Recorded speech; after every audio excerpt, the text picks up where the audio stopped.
Pernah tak korang dengar nama yang bunyi dia macam jampi? Merong Mahawangsa. Nama ni bukan nama super saiyan tau.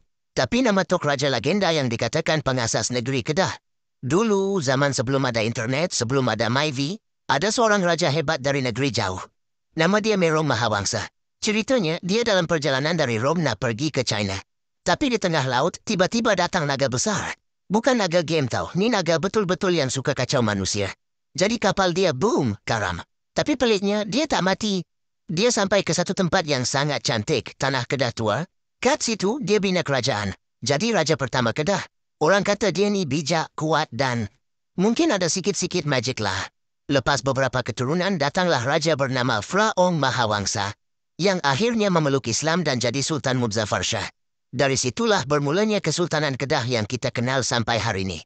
Cerita ni datang dari hikayat Merong Mahawangsa, memang banyak unsur mitos. Tapi di sebaliknya ada sejarah sebenar tentang negeri Kedah yang tua dan hebat. Pengajarannya, kadang-kadang dari cerita lama kita belajar asal-usul kita. Kalau kita tahu asal kita dari mana, barulah kita tahu nak ke mana. Jadi, lain kali bila lalu ke Kedah, ingatlah mungkin tanah tu pernah pijak kaki raja legenda, Merong Mahawangsa.